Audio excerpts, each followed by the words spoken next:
Ok, bueno, entonces vamos a orar al Señor y luego comenzamos. Gracias, Señor, te damos por este momento que podemos compartir. Gracias porque estamos una vez más reunidos en este lugar para poder compartir tu palabra, para poder enseñar sobre lo que tu palabra dice. Y realmente queremos que tu palabra forme nuestras vidas, transforme nuestros corazones, porque la palabra de Dios es lo único que puede realmente cambiar nuestras vidas. Te pedimos, Espíritu Santo, que puedas tocar nuestros corazones en esta tarde, que nos ayudes a crecer, Señor, y ayuda también a los hermanos que por algún motivo u otro nos están pudiendo sumar en estos días. Ayúdalos a poder seguir conectados, aunque sea escuchando los videos por separado. Pero Señor, en todas las cosas lo hacemos para darte gloria y para darte honra en el nombre de Jesucristo. Amén. Bueno, vamos a compartir.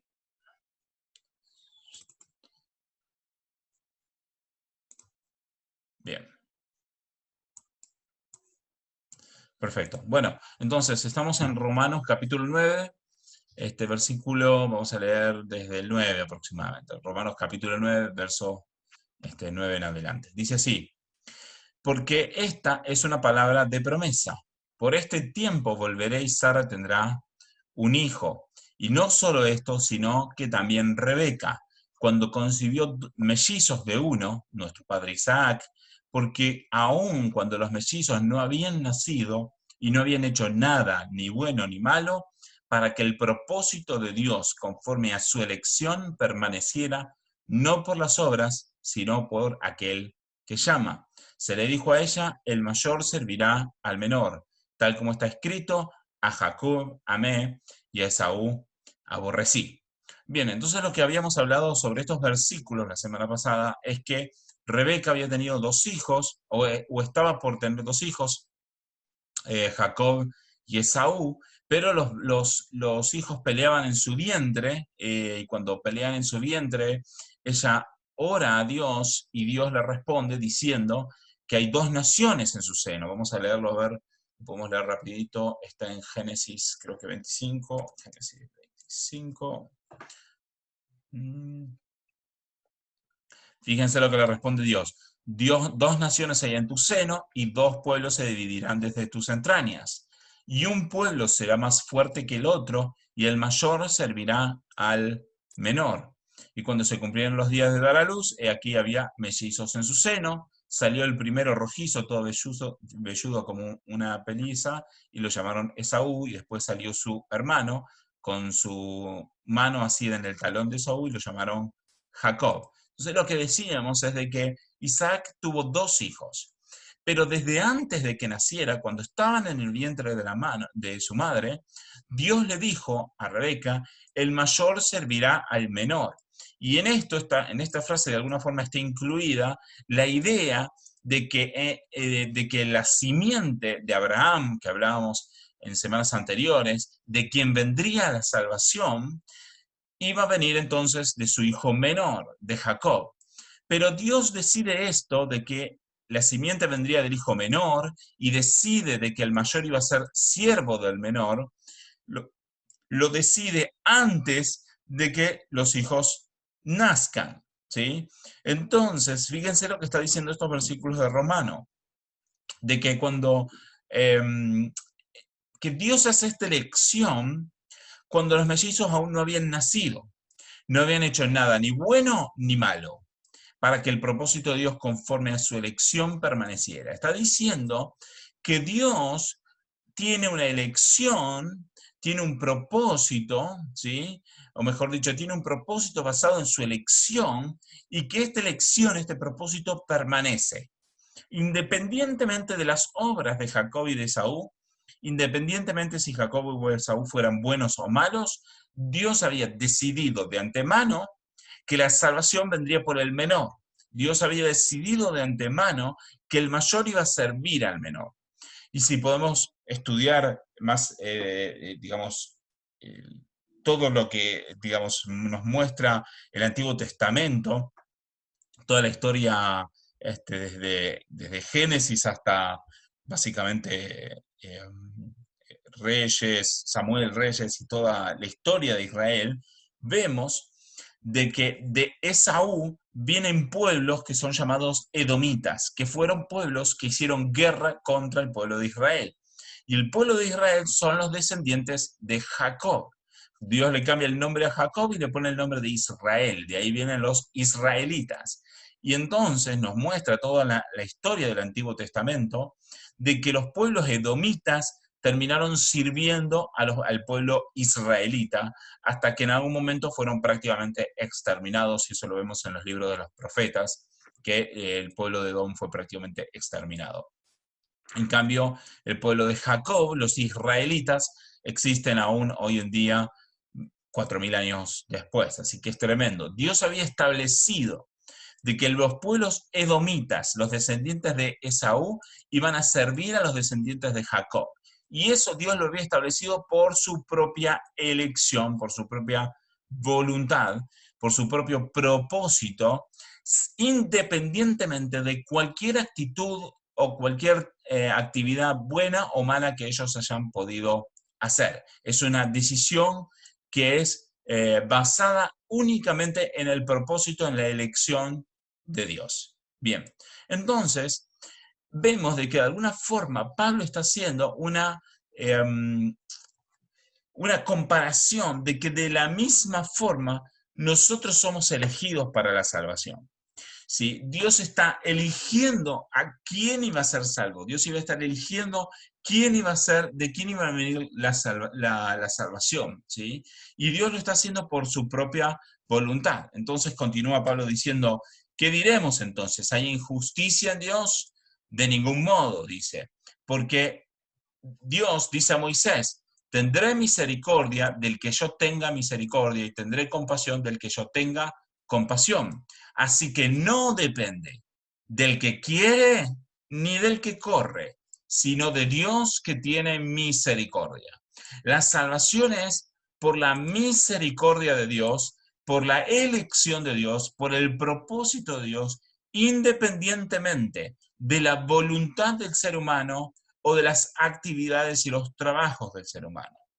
La salvación no depende de las obras de los humanos, ni depende de la voluntad de los humanos. Depende únicamente de la elección de Dios, que Dios elige sobre quién tener misericordia y sobre quién no tener misericordia. Y para profundizar en esto, los animo, como les decía antes, a ver el video de la semana pasada, que lo vimos más en detalle y que es sumamente importante. Entonces vamos a seguir repasando. Romanos 8, 28, fíjense lo que dice. Y sabemos que para los que aman a Dios, todas las cosas cooperan para bien. Esto es, o sea, quiere decir que los que son llamados conforme a su propósito, a los que de antemano conoció, también los predestinó a ser hechos conforme a la imagen de su Hijo, para que Él sea el primogénito entre muchos hermanos. Dice, a los que predestinó, a estos también llamó. A los que llamó, a estos también justificó. Y a los que justificó, a estos también glorificó. Esto es el proceso de la salvación.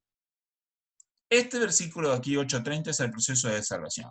Dios predestina a algunos, y a estos que predestina los llama, y a los que llama los justifica, y a los que justifica los glorifica. Entonces vamos a tratar de aclarar un poquito más este versículo para que se entienda. Esto de predestinación está hablando que Dios elige de antemano quiénes van a ser salvos. A estos que elige, Dios los llama en un momento puntual de su vida, a través de la predicación del Evangelio, ¿sí? Y a estas personas que son llamadas por medio de la predicación del Evangelio, a estos también son declarados justos delante de Dios. Antes eran considerados pecadores delante de Dios, antes estaban bajo la ira de Dios, antes estaban muertos en sus delitos y pecados, pero ahora son justificados, ahora son declarados justos. O sea, Dios imputa su justicia sobre la persona. La persona es considerada justa a pesar de sus pecados. Y a estos que justificó, entonces también los glorificó. Y esta parte de glorificar tiene en sí dos aspectos. Un aspecto de una glorificación presente, en donde de alguna forma somos reconocidos de parte de Dios como sus hijos, y una glorificación futura también cuando vuelva Jesucristo, que nuestros cuerpos van a ser glorificados y transformados. No, pero este es el proceso de la salvación, ¿sí? Estos son los que son hechos conforme a la imagen de su Hijo, para que Él sea el primogénito entre muchos hermanos. Estos son los que son transformados, los que son transformados para ser como Jesucristo, a la imagen de su Hijo. No quiere decir que nosotros seamos dioses ahora, sino que somos transformados a su imagen, ¿sí? Fuimos predestinados para esto. Pero aquí hay una palabra importante que aclaremos. Dice, a los que de antemano conoció. ¿Qué quiere decir esta palabra conocer? Esta palabra conocer no tiene el sentido de que Dios conoce las obras de antes. Porque como veíamos recién en Romanos capítulo 9, que dice de que Dios eligió a Jacob independientemente de las obras que él pudiera tener, porque lo eligió de antes de que naciera. Entonces no quiere decir que Dios de antemano conoció sus obras y eligió a Jacob por sus obras, sino de que Dios lo conoció en el sentido de tener una relación de amor con Jacob, y no de que él conociera sus obras. Y esto lo vemos, por ejemplo, Primera de Corintios 8, capítulo 2, perdón, Primera de Corintios 8, capítulo 8, versículo 2, dice, si alguno cree que sabe algo, no ha aprendido todavía como debe saber, pero si alguno ama a Dios, ese es conocido por él. Este es el sentido de la palabra conocer. Está hablando de que Dios nos conoce en el sentido de tener una relación con Dios. Dios ha conocido nuestra vida, nos conoce y tiene una relación con nosotros desde antes de la fundación del mundo. No que antes nosotros existiéramos antes de la fundación del mundo, sino que Dios nos ama desde antes de la fundación del mundo. Entonces se está diciendo de que Dios nos amó de antes de la fundación del mundo y entonces nos predestinó para ser conformes a la imagen, ser hechos conforme a la imagen de su Hijo. ¿Sí? Entonces, a estos que predestinó, a estos también llamó, y a los que llamó, a estos también justificó, y a los que justificó, a estos también glorificó. Esto es la enseñanza de lo que sería la elección de Dios.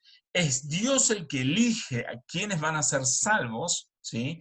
Y Dios los predestina para ser llamados. Y una vez que son llamados, son justificados, y los que son justificados entonces son glorificados. Esta expresión, como está planteada aquí, de alguna forma está diciendo de que los que son predestinados son llamados. O sea, no está dando la chance de que haya gente que sea predestinada que no haya sido llamada, ni tampoco da la chance de que haya gente que haya sido llamada y que no hayan sido justificadas, o que hayan sido justificadas pero que no hayan sido glorificados. Todo este versículo ocurre sobre el mismo grupo de gente. Es un grupo de gente que ha sido conocido por Dios en el sentido de que Dios les ama, ¿sí? Y por lo tanto ha sido predestinado y también llamado y también justificado y también glorificado. Entonces, esto está siendo más clara en la idea de que Dios ha elegido a aquellos que van a ser salvos, y este es el proceso que Dios ejecutó sobre estas personas para que sean salvas. Los predestinó, los llamó, los justificó y los glorificó. Y como veíamos la clase pasada, esto es pura y exclusivamente por la voluntad de Dios, como veíamos en Romanos capítulo 9, básicamente. ¿Sí? Que Dios eligió a Jacob aún desde antes de que hayan nacido. Lo eligió de antemano, lo predestinó. ¿Sí? Entonces, bien, no es que Dios nos conoció nuestras obras, no es que Dios conoció nuestra fe, no está diciendo esto. Lo que está diciendo es que Dios eligió a quienes iba a llamar, a estos los predestinó y los llamó y los justificó y los glorificó, ¿sí? Y entonces Nuestras obras son buenas y agradables a Dios y tenemos fe para creer en Él porque Dios así lo predestinó, lo destinó desde el principio. Bien, vamos a ver también 2 de Timoteo, capítulo 1, versos 8 y 9. Dice así: por tanto, dice, no te avergüences del testimonio de nuestro Señor, ni de mí, prisionero suyo, sino participa conmigo en las aflicciones por el Evangelio según el poder de Dios, quien nos ha salvado y nos ha llamado con un llamamiento santo, no según nuestras obras, sino según su propósito y según la gracia que nos fue dada en Cristo Jesús desde la eternidad. Fíjense, aquí está la misma idea puesta de otra forma. Está puesta de esta forma, de que Dios desde la eternidad nos ha dado una gracia en Jesucristo de acuerdo a su propio propósito, ¿sí? No por nuestras obras que nosotros pudiéramos hacer, sino según su propósito, según su gracia, ¿sí? Y por lo tanto nos llamó con un llamamiento santo y nos salvó. Fíjense, es la misma idea. Entonces, estamos reafirmando aquí que la salvación es absolutamente por gracia y por el propósito de Dios, por la misericordia de Dios, que no depende en absoluto de nuestras obras, de lo que nosotros pudiéramos hacer. Entonces, ahora me quiero detener un momento en este concepto. Básicamente, la Biblia, hay muchos versículos en donde hace la distinción entre obras y fe, distingue obras y fe. Y la Biblia muchas veces enseña, y lo hemos visto también muchas veces en las clases pasadas, de que la salvación no es por obras, sino es por fe, ¿sí? La salvación no es por obra, sino es por fe. Entonces está haciendo la comparación. Entonces está diciendo la Biblia de que no hay nada que nosotros podamos hacer, no hay nada que nosotros podamos hacer para alcanzar la salvación por nuestros propios medios. No hay ninguna obra que nosotros pudiéramos hacer, y esto lo hemos repetido un montón de veces. Siempre la salvación es por fe. Ahora estoy presentando otro aspecto de la salvación. La salvación es por gracia, por el propósito de Dios. Estamos diciendo ahora que no es por obras, sino es por gracia de Dios. Ahora estamos haciendo la comparación entre las obras y la gracia de Dios, ¿sí? Entonces, estamos claros de que la salvación no es por obras, ¿sí? Ahora, el punto de que no es por obras es que no hay nada en el ser humano que pueda inclinar al ser humano para ser salvo. La salvación no depende del ser humano. Como decíamos antes, creo que en Romanos capítulo 9, fíjense, dice que no depende, Romanos 9, 16, no depende del que quiere ni del que corre, sino de Dios que tiene misericordia. Bien, entonces, en este momento, dentro de lo que son las iglesias evangélicas, hay dos grandes posiciones respecto a la salvación. Todos descartan que la salvación sea por fe, todos están de acuerdo que la salvación no es por fe. Pero hay un grupo que apoya la idea de que la salvación depende de la fe de la persona. Y hay otro grupo que dice que la salvación depende de la elección de Dios, ¿sí? Entonces, el punto es este. La Biblia nos muestra de que la salvación es por gracia de Dios, por elección de Dios, por medio de la fe. Eso es lo que nos enseña la Biblia, que la salvación es por elección de Dios, por medio de la fe. Si yo dijera de que la salvación está basada en la fe de la persona, ¿sí? Vamos a decir, Dios entregó a su hijo murió y resucitó, ¿sí? Y otorgó una salvación a absolutamente todo el mundo, que depende de quién la quiera agarrar, depende de quién tiene fe para tomar esa salvación. Hay muchos pastores que lo ponen de esta forma. Dios te da un regalo, depende de vos de que lo tomes o que no lo tomes, ¿sí? ¿Y cómo se toma este regalo? Se tomaría por fe, según estos pastores, según esta oposición. Esta posición dice que la salvación es por fe en el sentido de que Dios no decide quién salva, sino que las personas deciden si se salvan o no, si deciden creer en Cristo o no creer en Cristo. Esta es una posición. Esa posición lleva el nombre de arminiana, ¿sí? Y es la posición preponderante hoy por hoy en las iglesias evangélicas, ¿sí? Es la posición arminiana. La posición arminiana dice que Dios entregó una salvación gratuita para todo el mundo y que depende de la persona quien acepta la salvación por fe y quien no acepta la salvación por fe. El otro grupo es el que lleva por nombre de calvinista, ¿sí? La posición calvinista dice de que la salvación es por elección de Dios, por misericordia de Dios, y no depende absolutamente de nada del ser humano, sino que Dios ha decidido quiénes se salvan. Bien, en esta posición calvinista, Dios es el que elige y Dios es el que predestina quiénes van a ser salvados, ¿sí? Y luego esa salvación se ejecuta por medio de la fe de la persona. Pero no quiere decir de que la persona decida si se salva o no se salva por tener fe o no tener fe, sino que Dios ya ha elegido de antemano quién iba a tener fe. No quiere decir de que Dios haya visto, haya conocido de antemano la fe de la persona, sino que es Dios el que ha puesto la fe en la persona. Bien, entonces estas son las dos posiciones. No sé si se alcanzan a comprender. Pero en una posición, en la posición arminiana, básicamente lo que va a decir es que Dios entregó una salvación gratuita para todos, pero la decisión de si la persona se salva o no es de la persona por su libre albedrío. Esa es la posición arminiana, que la persona tiene total capacidad de decidir si se salva o no se salva, y eso está basado únicamente en su fe, ¿sí? La posición calvinista es el que cree que Dios es el que ha elegido quién va a ser salvo y quién no va a ser salvo, ¿sí? Y que Dios es el que pone la fe en la persona para creer en Cristo. ¿Se entienden las dos posiciones o no se entiende? ¿Se entiende la diferencia o no? Si no se entiende, lo puedo tratar de explicar de otra forma, pero me gustaría saber cómo, si se alcanza a comprender o no. Sí, yo creo que sí. Yo creo que, a ver si por ahí está bien lo que yo pienso o cómo lo Dale, entiendo.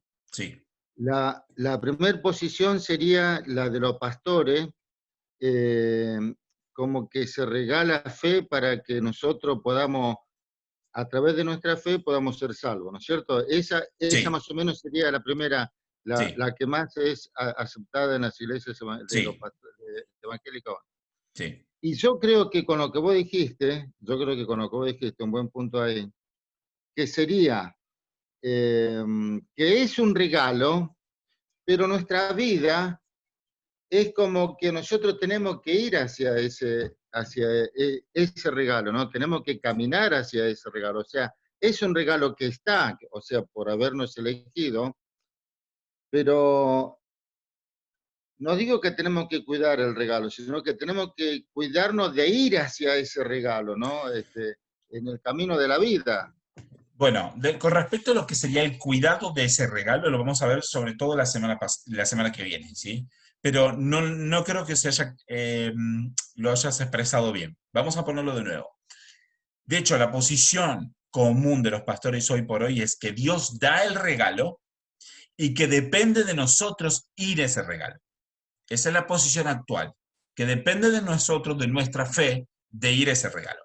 Esa es la posición actual de la mayoría de los pastores, la posición que se llama arminiana. La posición calvinista dice otra cosa, dice de que Dios da el regalo, Dios te da el regalo de la fe, Dios te hace creer y Dios te hace ir a tomar ese regalo.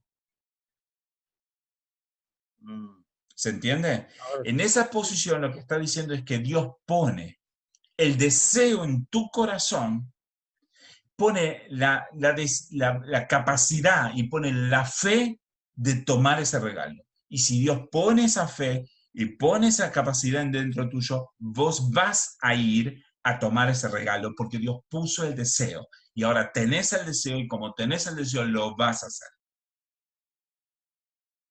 ¿y vos en cuál estás? Bien, ahí va a llegar. Yo estoy en esa posición, ¿sí? En lo que hoy comúnmente se llama como calvinista, aunque a mí no me gusta ponerle el título porque tiene, está, vamos a decir de alguna forma, mal visto, sobre todo está mal visto por la gente que no comprende el, la teología, digamos, que hay detrás, ¿sí? Pero yo veo que esto es lo que dice la Biblia, y justamente es lo que venimos trabajando a partir de la semana, bueno, venimos trabajando hace mucho para llegar a este punto, pero el punto es, Dios eligió, o mejor dicho, Dios le dio una promesa de una simiente a Adán y Eva. Dios eligió que esa simiente vendría por Abraham. Dios eligió que esa simiente vendría por Isaac y no por Ismael. El hijo de la promesa era Isaac, determinado desde antes de que Isaac e Ismael nacieran. Dios dijo que el hijo de la promesa era Isaac, determinado por Dios desde antes de que naciera. Dios eligió de que la salvación vendría por Jacob y no por Esaú, determinado desde antes de que ellos eligieran, desde antes que ellos nacieran, desde antes que ellos pudieran actuar como bien o mal, desde antes que ellos hicieran nada. Dios eligió al pueblo de Israel desde antes de la fundación del mundo, Dios lo estableció de antemano, Dios estableció de antemano siempre el pueblo que iba a tener. Y eso es lo que veo en Romanos. Romanos enseña que Dios ha elegido por su propia voluntad, por su propio propósito, por su propia misericordia, sobre quién es tener misericordia. Y a estos que eligió, a estos los predestinó, y a los que predestinó también los llamó, y a los que llamó también los justificó. O sea, que Dios llama y la persona va, acepta el llamado, porque Dios los llamó y la persona va y lo acepta y es justificado, y como es justificado, es también glorificado, ¿sí? Por lo tanto, entonces, no negamos de que la salvación es por fe, sino que vemos de que la fe es puesta por Dios como un don. ¿Se entiende la idea? Entonces, nosotros desde nuestra perspectiva humana no vemos, no conocemos y no sabemos cuál es la elección de Dios. Lo que nosotros vemos es la fe de la persona, pero esa fe es una fe puesta y dada por Dios y no es una fe que provenga de nosotros mismos. Si no, imagínate esto, si la fe viniera de vos mismo, estarías diciendo de que en vos, en tu vida, en tu ser, hay una capacidad para tener fe por vos mismo que lo demás, que otros no tienen. Entonces, es una actitud, vamos a decir, de orgullo, en donde vos decís, yo tuve fe, yo creí, yo me salvé porque yo creí. O sea, está diciendo de que está poniendo el mérito de la salvación en la propia persona. Pero lo que la Biblia nos enseña es que el mérito de la salvación es absolutamente de Dios. Aún la fe es puesta por Dios. ¿Se responde? ¿Se entiende un poquito más? Sí, sí, yo lo entiendo como que es un hecho consumado, digamos. Después estamos nosotros, como vos lo venía explicando, nosotros. Sí, claro, ahora, exactamente, nosotros después no lo vemos, ¿sí? No lo vemos, pero Dios es el que hace la obra en nosotros. Está como el versículo que dice que Dios es el que pone el querer como el hacer, ¿sí? O también, por ejemplo, Efesios 2:8, fíjense lo que dice, porque por gracia habéis sido salvados, ¿sí? Por gracia, está diciendo, es Dios en su gracia, en su misericordia que nos ha salvado. Pero esta salvación, como viene por medio de la fe. Pero esto no es de vosotros, o sea, no depende de ustedes esta fe, sino que es un don de Dios, no por obras, para que nadie se gloríe. Este es el que explica mejor esta idea. Es que es Dios, en su gracia, que ha elegido quienes han de ser salvos, ¿sí? Y a estos que van a ser salvos, Dios les pone la fe en su corazón. Pero no es una fe que provenga de la propia persona, sino es una fe que proviene de Dios, porque Dios la da como un don. No es por obras, o sea, no es por lo que las personas hagan, no es por su propia voluntad, no es por su propio deseo, ni siquiera por su propia fe, para que nadie se gloríe. O sea, nadie puede gloriarse de decir, yo he sido salvo porque yo tengo algo mejor que otros. Si Dios nos salvó a nosotros, no es porque en nosotros haya absolutamente nada mejor que otros. No es porque nosotros en nosotros mismos tengamos una fe mejor que la de otros. No es porque nosotros tengamos una sabiduría mejor que la de otros. No es porque nosotros tengamos una mejor inclinación a hacer el bien que otros, sino es absolutamente por Dios, para gloria de Dios, por gracia de Dios, y es Dios el que nos dio el don de la fe por medio de la cual nosotros somos salvos. Entonces esto nos despoja a nosotros de todo tipo de mérito y de todo tipo de, vamos a decir, de condición. Ya la salvación no depende de nosotros, de ninguna forma depende de nosotros, sino que es Dios el que por gracia ha hecho la obra en nosotros. Pero si Dios hizo la obra en nosotros, Dios entonces pone la fe en nosotros para que nosotros podamos creer. Dios es el que nos hace ser hechuras suyas, creados en Cristo Jesús. ¿Para qué? Para hacer buenas obras, las cuales Dios preparó de antemano para que anduviéramos en ellas. Este versículo ya lo hemos visto algunas clases atrás. Fíjense que Dios por su gracia nos ha hecho salvos y nos hizo formados a la imagen de Cristo Jesús.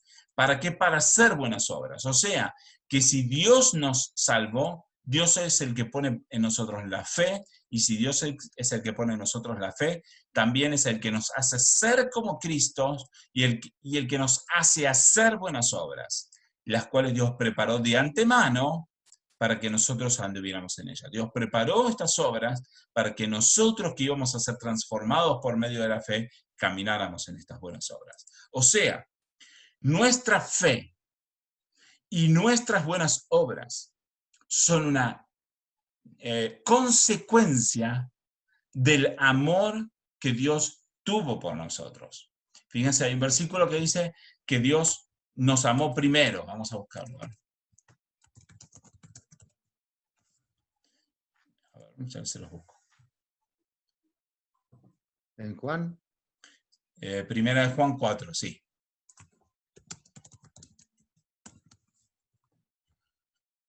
Fíjense, nosotros amamos porque Él nos amó primero. Si alguno dice, bueno, después cambié de tema, ¿no? Con respecto al amor de los hermanos, ¿sí? Pero este es el punto, que Dios nos amó primero.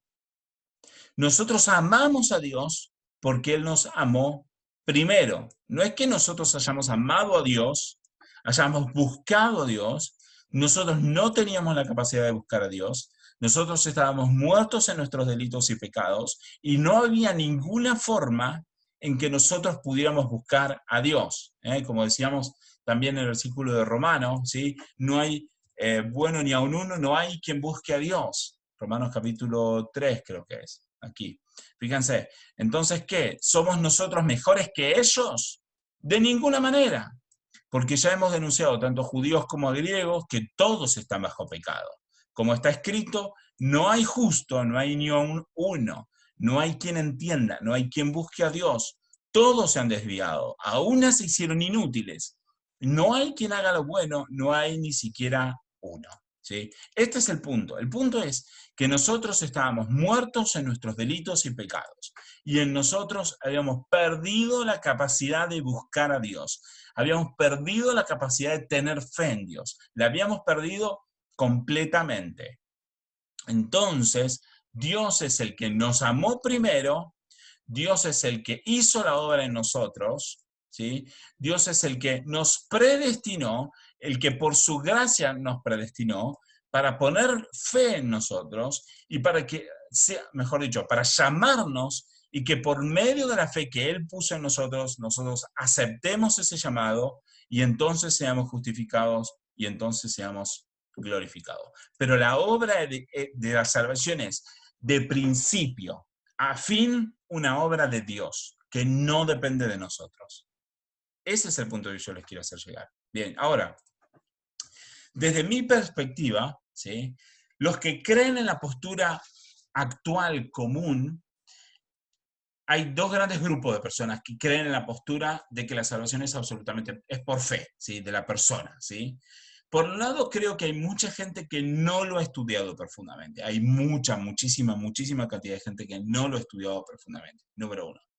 Número dos, hay un grupo de personas que, aunque lo hayan estudiado, se inclinan por esa postura porque hay muchos versículos que hablan de que la salvación es por medio de la fe, que la salvación es por medio de la fe y que se nos invita a creer. Por ejemplo, hay llamados donde Juan el Bautista decía arrepentíos y convertíos, ¿sí? O aún el mismo Jesús predicaba el arrepentimiento de los pecados y predicaba la fe, o aún Pablo predicaba la fe en Cristo. La predicación siempre apunta a la fe en Cristo. Entonces hay mucha gente que estudia y se inclina por creer que la salvación es por fe. ¿Por qué? Porque tratan de pensar a favor de un completo libre albedrío, una completa capacidad del ser humano en decidir, ¿sí? Entonces, como le resulta muy difícil para las personas aceptar de que no depende del ser humano la salvación, entonces creo yo que rechazan la otra postura. Pero la Biblia para mí es bastante clara de que la salvación no depende de la decisión de las personas, sino depende de que Dios haya tenido gracia y misericordia de las personas. Entonces, no decimos de que no haya libre albedrío, no decimos que las personas no tengan la capacidad de decidir. Lo que decimos es otra cosa. Decimos de que el ser humano, en su capacidad de decidir, siempre decidió apartarse de Dios. Decimos, esa es la idea, que los seres humanos, con su completa capacidad de decidir, siempre y absolutamente siempre decidió apartarse de Dios. Ese es el punto. Que no hay nadie que en su propia voluntad haya decidido buscar a Dios. Nadie. Los únicos que buscaron a Dios es porque Dios ha puesto el querer como el hacer en ellos. ¿Se entiende la idea? Sí, se entiende. Yo no sé si me está escuchando bien. Sí, te estoy escuchando. No, obvio que falta mucho para esto. Esto prácticamente es el principio y bueno, siempre falta mucho, ¿no? Para Sí. estudiar. Pero se podría confundir o uno se podría equivocar o uno lo podría aprovechar como una excusa. Si yo hice malas cosas con mi familia o algún padre de familia podría pensar, ¿para qué voy a educar bien a mis hijos o qué voy a dar si total Dios los elige? No, ¿Se podría llamar así o no? ¿O no. eso? Eso es algo totalmente inválido desde muchos aspectos. Y eso es una de las argumentaciones que los que no alcanzan a comprender se quejan de esta postura, vamos a decir. De pensar de que como Dios elige, ahora todo es responsabilidad de Dios. Y la cuestión no es así. El punto es de que la culpa del pecado es nuestra. La culpa del pecado es nuestra. Nosotros merecemos castigo, ¿sí? El mérito de la salvación es de Dios, no es nuestra. El mérito de la salvación es de Dios.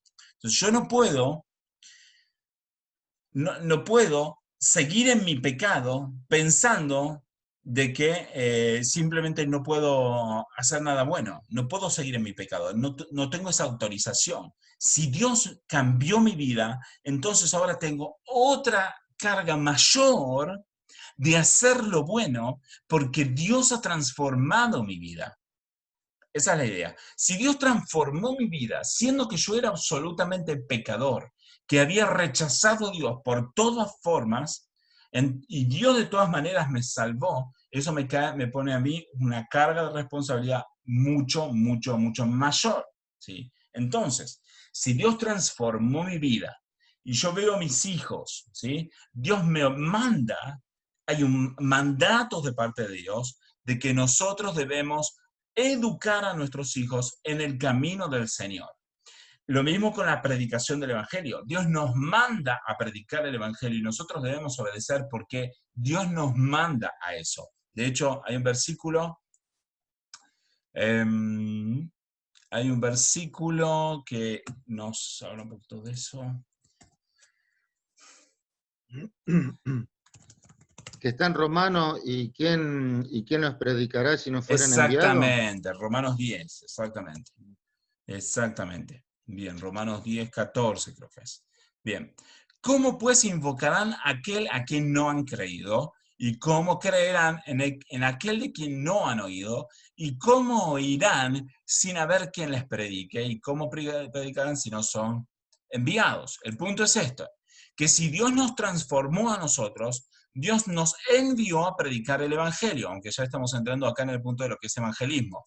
Pero si Dios nos transformó a nosotros, nos mandó a predicar el Evangelio y nosotros tenemos que predicar el Evangelio, porque si nosotros no predicamos el Evangelio, ellos no van a oír, y si no oyen, no van a creer, y si no creen, no van a invocar, ¿sí? Ahora, el punto es este. Si, vamos a decir, si alguien se salva o no se salva, depende absolutamente de Dios, o mejor dicho, los que van a condenación se condenan por su propio pecado. Los que van a salvación se salvan por la gracia y la misericordia de Dios. ¿Sí? Entonces, en realidad no depende de mí, pero eso no me quita a mí la obligación de hacer lo que Dios me mandó a hacer. Porque en la voluntad de Dios, Dios ha elegido salvar al mundo por la locura de la predicación. Romanos creo que es capítulo 1. A ver. No, creo que es 1 Corintios.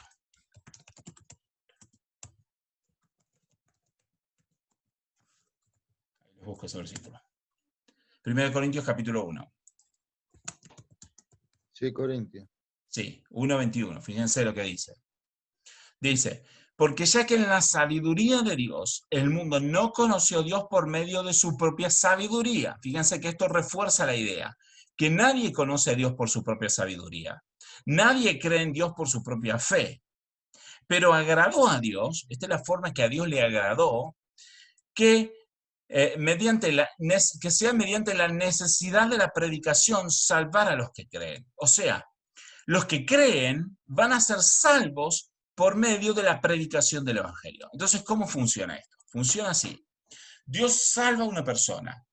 Esa persona es transformada, es justificada, es glorificada. Originalmente, mejor dicho, Dios predestina a una persona. Vamos del principio. Dios predestina a una persona. Dios llama a la persona. Dios le pone el deseo a la persona. Dios le pone la fe en la persona. La persona cree, la persona se arrepiente, Dios lo convierte, lo transforma. La persona es justificada delante de Dios, la persona es glorificada y la persona entonces es enviada a predicar el Evangelio. Y cuando la persona va y predica el Evangelio, le predica el Evangelio a mucha gente y aquellos que son predestinados van a escuchar el Evangelio y el proceso se repite. Pero es por misericordia de Dios. El punto es este, que la salvación es por misericordia de Dios. Por misericordia de Dios. Ahora, nosotros en nuestro plano humano, y esto es importante que lo tengamos en claro, nosotros en nuestro plano humano no podemos saber, nunca podemos saber a ciencia cierta quién se salva y quién no se salva. Nosotros lo que podemos ver son las evidencias. ¿Y cómo vemos las evidencias? Los vemos como el árbol, los frutos del árbol. ¿Sí? Jesús habló mucho de eso. Por sus frutos los conoceréis. Entonces, ¿cómo nosotros sabemos si alguien se salva o no se salva? Viendo los frutos. Nada más que viendo los frutos. Porque nosotros no somos Dios para conocer la mente de Dios. Entonces, nosotros no conocemos quién se salva y quién no se salva. Nosotros vemos solo los frutos. Entonces, ¿qué es lo que nosotros tenemos que hacer? Es predicar el Evangelio a todos y cumplir el mandato que Dios nos dio. Y nosotros, en la medida que nosotros predicamos el Evangelio a toda criatura, aquellos que han sido salvos van a creer en el Evangelio. Esa es la idea, ¿sí?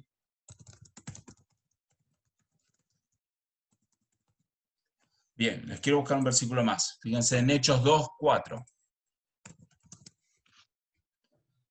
Hechos 2:4. Perdón, Hechos 2:47.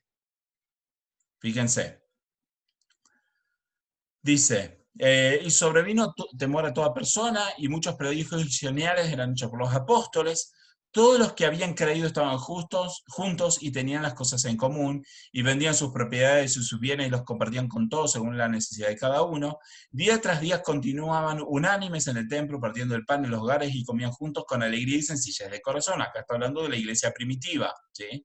Dice, alabando a Dios y hallando favor con todo el pueblo, y el Señor añadía cada día al número de ellos los que habían de ser salvos. O sea, que lo que pasaba es que Dios obraba en los que iban a ser salvos para que sean añadidos a la iglesia día a día.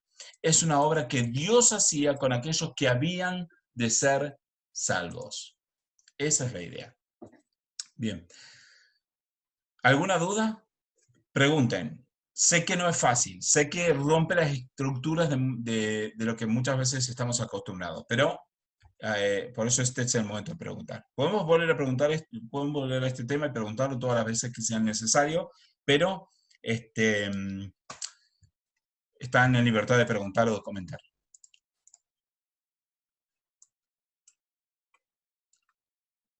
Bien, ok, si no hay preguntas, entonces sigo con algunos versículos más. Vamos a ver Juan 10, 22 al... No. Sí.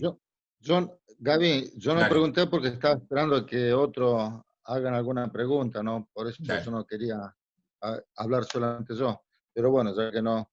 No, digo, lo que vos dijiste es eso. Es duro y es durísimo. Porque entonces, si uno se fija en la vida de David, que mató, que mandó a matar, que hizo, que fue infiel, entonces hasta nosotros a veces que pueda pasar algo en nuestro entorno, hasta con familiares o con conocidos, y no aún así darlo por perdido, digo yo, no sé. Claro, sí, totalmente. O sea, primero y principal no podemos dar por perdido a nadie nunca. ¿Sí? No hay ninguna cita bíblica que nos dé autorización a nosotros a dar por perdido a nadie. No es que nosotros podemos decir, oh, tal persona es demasiado pecadora, seguro que Dios no lo eligió, entonces no le voy a predicar. No tenemos esa capacidad de decidir, ¿sí? A quién predicarle y a quién no predicarle en base a nuestra opinión sobre si la persona va a ser salva o no va a ser salva, ¿sí? No tenemos esa Por eso, capacidad, ni siquiera de nosotros mismos, ¿sí? No es que nosotros podemos decir, oh, yo ya no soy salvo, entonces ¿para qué molestarme? No, porque en por eso realidad digo, no lo por, sé. ¿Sí? Sí, por sí, eso digo que totalmente de es una acuerdo. palabra dura esto. Es duro de entenderlo a veces, pero si vamos a lo que nos enseñaste de que la soberanía es de Dios, entonces bueno, ahí. Claro, pero el punto principal es justamente ese, de que nadie puede decir de sí mismo que se salvó por su propia fe, por su propia decisión, por su propio querer. Yo me salvé porque quise, yo me salvé porque yo tuve fe, ¿sí? Y si vos no te salvaste porque vos no tuviste fe, entonces andate al infierno porque sos un pecador. No. O sea, obviamente, el que se va al infierno se va al infierno porque es pecador, está claro.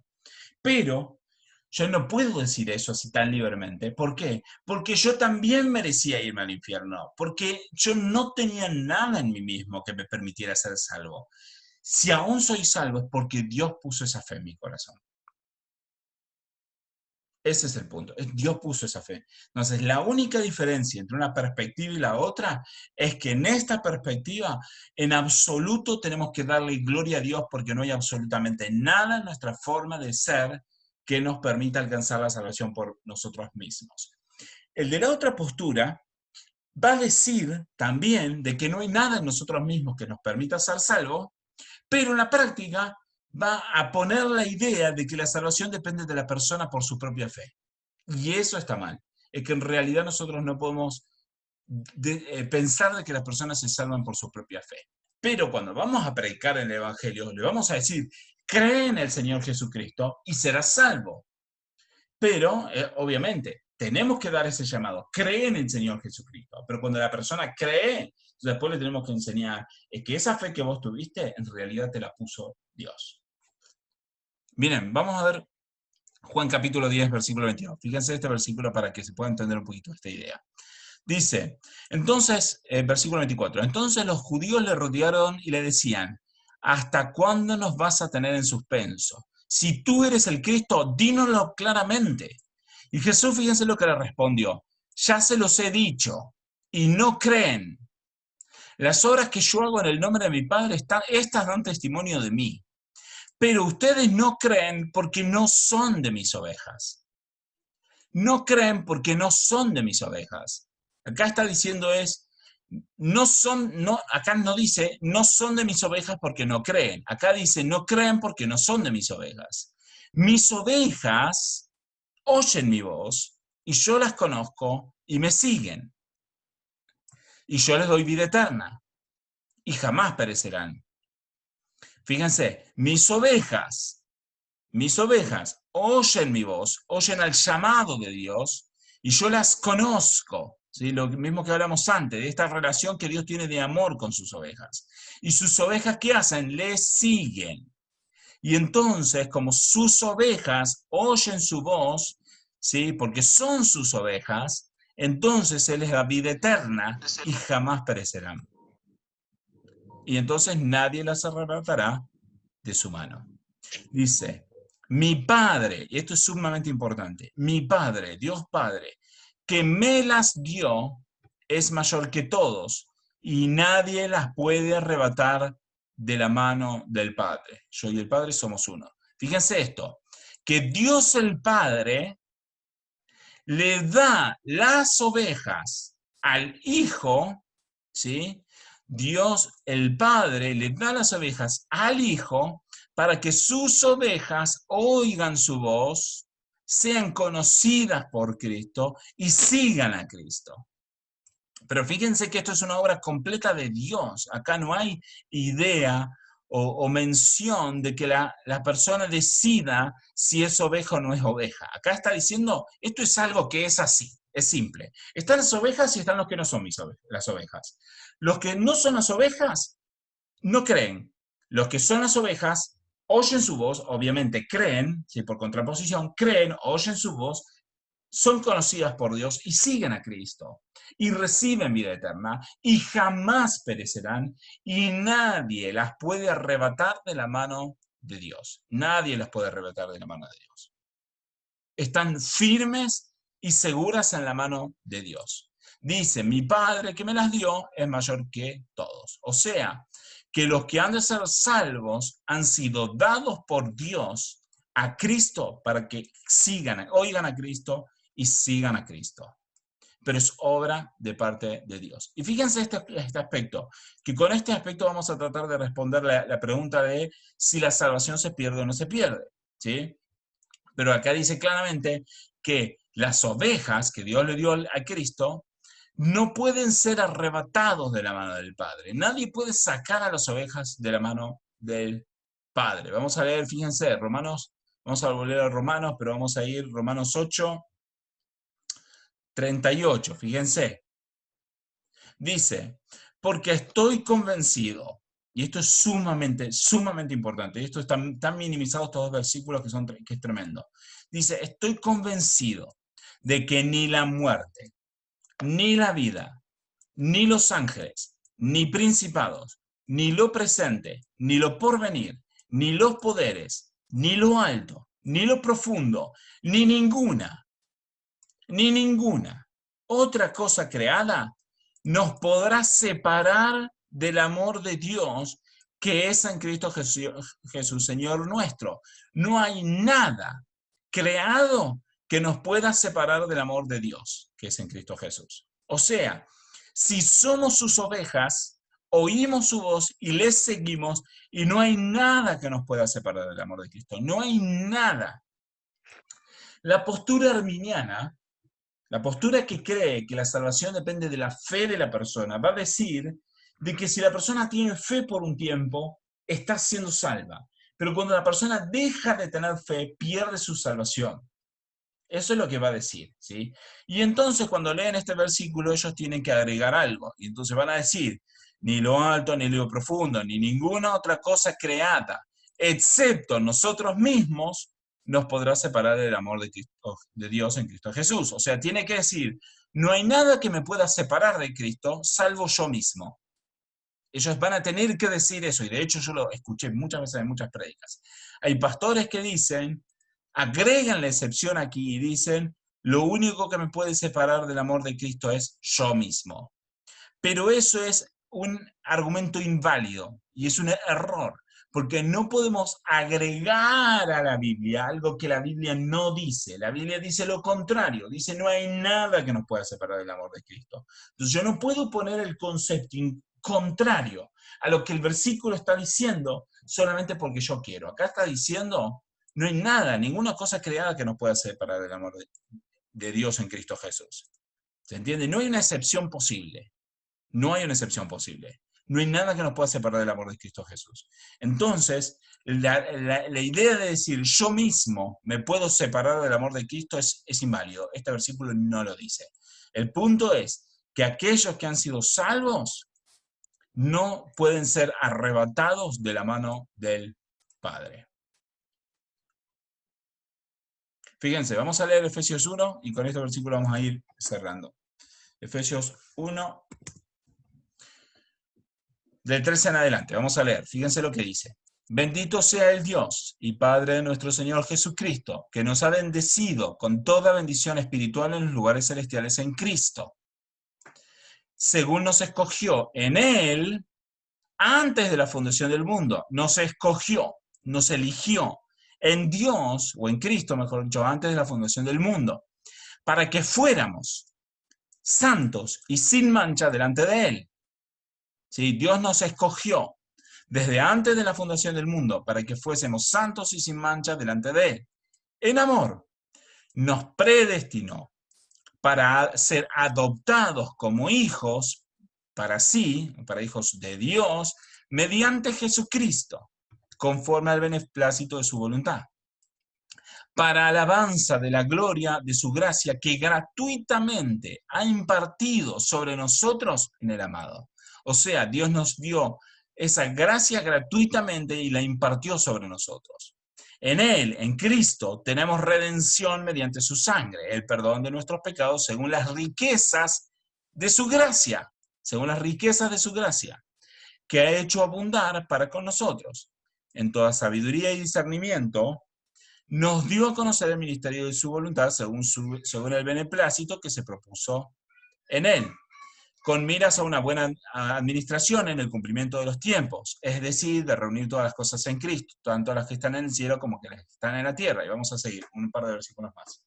Fíjense, en Él también hemos obtenido herencia, habiendo sido predestinados, según el propósito de aquel que obra todas las cosas conforme al consejo de su voluntad. O sea, fuimos predestinados por el propósito de Dios, este es aquel que obra, que hace todas las cosas conforme a su propia voluntad. Conforme a su propia voluntad. A fin de que nosotros, que fuimos los primeros en esperar en Cristo, seamos para la alabanza de su gloria. Y estos dos versículos con los que quiero cerrar. En Él también ustedes, después de escuchar el mensaje de la verdad, el evangelio de vuestra salvación, habiendo creído, fueron sellados en Él con el Espíritu Santo de la promesa, que nos es dado como garantía de nuestra herencia, con miras a la redención de la posesión adquirida de Dios para la alabanza de su gloria. Fíjense esto. Aquellos que han sido predestinados, ¿sí?, son los que han creído. Y si creyeron, porque fueron predestinados, entonces son sellados en Dios con el Espíritu Santo de la promesa. Esto está diciendo de que aquellos que han sido predestinados, ¿y cómo han sido predestinados? Han sido predestinados según el propósito de Dios, que hace todo conforme a su propia voluntad. ¿Sí? No conforme a la voluntad humana, sino conforme a su propia voluntad. ¿Sí? Entonces han sido predestinados según su propósito. Y entonces han creído en el Evangelio, y como creyeron en el Evangelio, entonces fueron sellados fue puesto una marca, un sello. ¿Cuál es ese sello? El Espíritu Santo que ha sido derramado en ustedes. Y este Espíritu Santo entonces es una garantía, ¿sí? O sea, yo digo, voy a comprar un auto y doy un dinero en garantía. ¿Qué estoy diciendo? Yo te estoy dando este dinero como demostración de que te voy a comprar todo el auto, ¿sí? Entonces, Dios ha puesto el Espíritu Santo en nosotros como una garantía, como una seguridad, como una confirmación y un sello de que vamos a recibir esta herencia, esta redención es esta salvación, ¿sí? De la posesión adquirida por Dios. O sea, mejor dicho, está queriendo decir al contrario, está queriendo decir que Dios va a redimir su posesión que somos nosotros y adquirida, comprada por Dios por medio de la sangre de Cristo. ¿Para qué? Para la alabanza de la gloria de Dios. Entonces, el punto es de que la salvación es absolutamente por voluntad de Dios y que es por voluntad de Dios. Dios lo hace por medio de una fe que Dios nos pone como un don en nosotros, y como Dios puso esta fe como un don en nosotros, entonces creemos, y como creemos, entonces somos sellados con el Espíritu Santo, y al ser sellados con el Espíritu Santo, podemos quedarnos tranquilos, que estamos en las manos del Padre, que nadie nos puede arrebatar de las manos del Padre, y no solamente que nadie nos puede arrebatar de las manos del Padre, sino que, como dice Romanos 8, creo que es. 8. Bien. Como estamos en las manos del Padre, entonces podemos quedarnos tranquilos que ni la muerte, ni la vida, ni los ángeles, ni principados, ni lo presente, ni lo porvenir, ni los poderes, ni lo alto, ni lo profundo, ni ninguna otra cosa creada nos puede separar del amor de Dios que es en Cristo Jesús. Amén. Bien. ¿Hay alguna duda hasta acá? Sé que va a haber dudas. Los animo a que pregunten. A lo mejor las dudas no vienen ahora, vienen después, pero pregunten, ¿sí?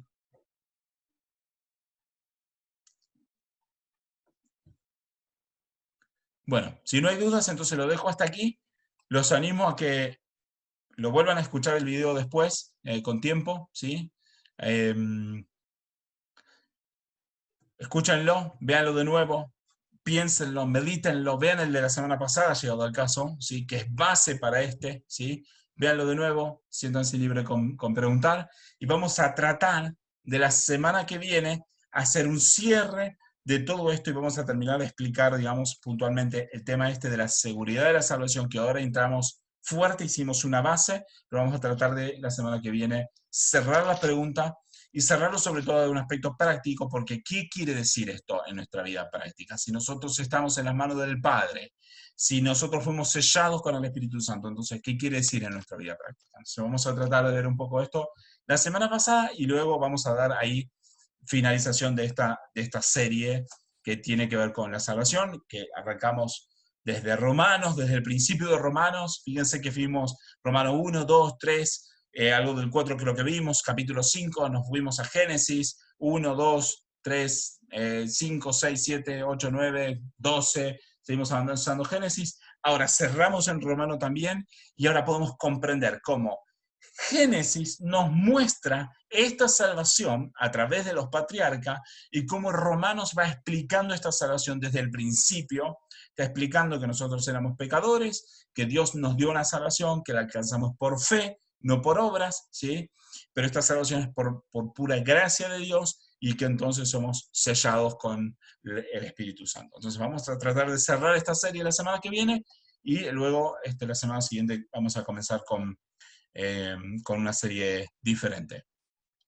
Bien, para la próxima, no para la semana siguiente, sino para cuando terminemos la serie y comencemos con una nueva, vamos a estar comenzando entonces probablemente con una serie que tiene que ver con algunos temas sociales que me gustaría hablar, que creo que están muy, muy de moda hoy por hoy, que tienen que ver con mucho feminismo, abortos, homosexualidad, Todo este tipo de cosas vamos a tratar de meternos un poco en esto, a ver qué es lo que dice la Biblia y algunos argumentos que utiliza el mundo para apoyar todo ese tipo de cosas y algunos argumentos que aún el mundo da en contra de todo eso. Así que vamos a tratar de ver algunos de esos temas que me parece que van a ser también sumamente interesantes y que van a ser otro tipo de temas diferentes que lo que venimos estudiando y que creo que pueden ser súper útiles también. Así que los animo a que estén entusiasmados para lo que viene después. Gaby, Sí, no, sí, claro que tengo, no, no, sí, sigo insistiendo, no solamente porque vos lo dijiste, sino porque para mí es una palabra fuerte, hasta chocante y hasta sufriente para mí, ¿no? Porque no solamente por mi vida, sino por familiares, hijos, primos, sobrinos, amigos, de que nosotros no podemos hacer nada por la salvación. Y me sí. duele eso, porque es chocante. O sea que si yo veo que alguien se está perdiendo, ya sé que nosotros igual tenemos que seguir teniendo fe, ya sé que igual, ¿no? Pero es una palabra chocante, ¿no? Porque ni siquiera puedo hacer algo por mí, que no es por obra, ni es porque, ¿viste? Sí, o sea, Igual yo sé, quiero aclarar eso. No es que no podés, o sea, el punto es este, no es que no podés hacer algo por vos o no podés hacer algo por los demás. Al contrario, sí podés hacer algo por vos mismo. Podés orar, podés estudiar la palabra, podés arrepentirte de tus pecados, podés hacer mucho. Pero el punto es que todo eso que vos hagas es por mérito de Dios. Pero no quiere decir que vos no puedas hacer. Al contrario, estás obligado a hacer todo eso. ¿Por qué? Porque Dios te dio la salvación. Como Dios te dio la salvación, tenés una obligación moral delante de Dios de orar, de leer y estudiar la Biblia, de arrepentirte de tus pecados, de predicar el Evangelio. Como Dios te dio una salvación tan grande que no merecías, estás obligado a hacer todo eso. Pero cuando lo hagas, no es por tu mérito, es mérito de Dios. Lo mismo con amén, los demás. No quiere decir de que vos no podés predicarles o que no debes predicarles. Al contrario, tenés la obligación de predicarles, de orar por ellos, de ayudarlos en todo lo que se pueda. Tenés la obligación de hacerlo, sobre todo de orar por ellos. Pero cuando se conviertan, no podés decir que es por tu mérito, es mérito de Dios. amén, Pero no quiere decir que no podés. Al contrario, estás obligado a hacerlo.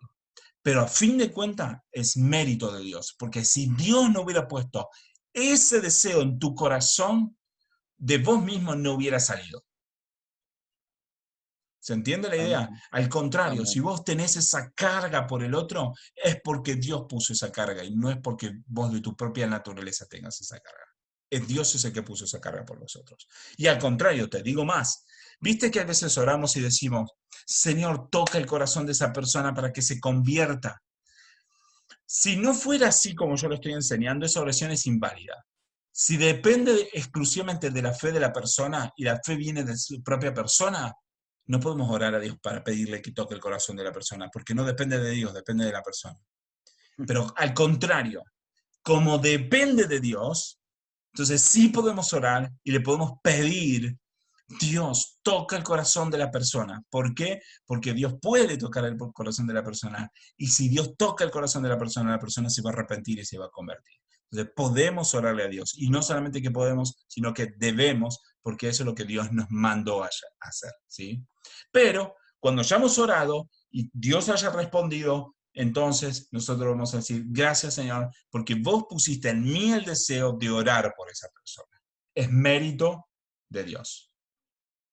amén. Amén. Buenísimo. ¿Alguna pregunta más?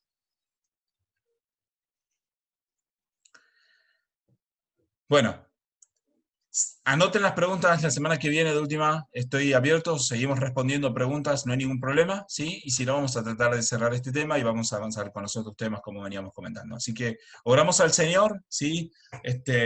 Los animo a que si quieren revean estos videos que les va a ser de utilidad y bueno, que pregunten, que estamos para eso, ¿sí? Estamos para eso y realmente oramos a Dios para que Dios toque el corazón de cada uno de nosotros.